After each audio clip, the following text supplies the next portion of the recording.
Ethan from Missouri, you ready to go? Yep. All right, here we go. Please recite for us John chapter 11, verses 35 to 45. John 11, 35 through 45. Jesus wept. So the Jews said, "See how he loved them."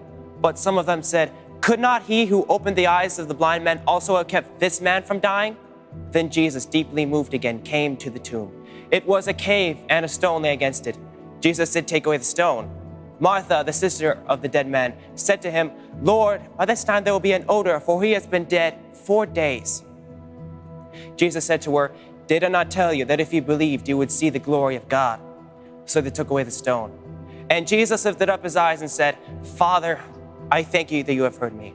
I knew that you always hear me, but I said this on account of the people standing around, that they may believe that you sent me." When he had said these things, he cried out with a loud voice, "Lazarus, come out." The man who had died came out, his hands and feet bound with linen strips and his face wrapped with a cloth. Jesus said to them, "Unbind him and let him go." Many of the Jews, therefore, who had come with Mary and had seen what he did, believed in him.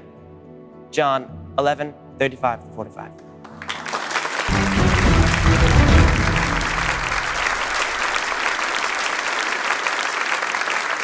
Ethan, you know what? I think if we gave this passage to these guys, they might be able to say at least the first verse. That's right.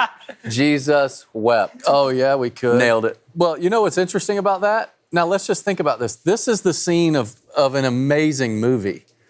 That there's a dead man in there wrapped like a mummy, essentially, and Jesus comes, and Martha then tells him, Jesus, if you do something, if you perform a miracle, essentially, if you enter into this equation, it's going to stink. She says, you need to understand, if I roll that stone back, it's going to stink. And Jesus says, no, don't you know that I can bring him to life? Jesus says, I'm going to bring him to life, but there's going to be a stink. And a mummy is going to walk out of that thing. It's going to freak some people out. But that's what happened when Jesus enters into the mix, is that he brings life. Boom. But just like life comes into the world and it's messy, but when Jesus comes in, yeah, there may be a stink, but it's okay because there's life there. There are people in this audience today who God is saying to you, there's a stone rolled over your heart, and I'm going to bring life out of that, and don't worry about how it affects the people on the outside. You just let that life come in. And then, of course, Lazarus got unwrapped, and the stink went away at some point. But when life comes in, it usually brings a mess. So how about your own life? Tell us your testimony. Well, I've known about the Bible and about Jesus all of my life. So when I was 7, I was talking with my dad, and it suddenly clicked for me. I all of a sudden knew that if I died right then, I would go to everlasting punishment in hell. And to live is Christ, and to die is gain. Everything just came so clear, and I believed in Jesus as my Savior, for him to come into my heart. Ever since then, I have not regretted it.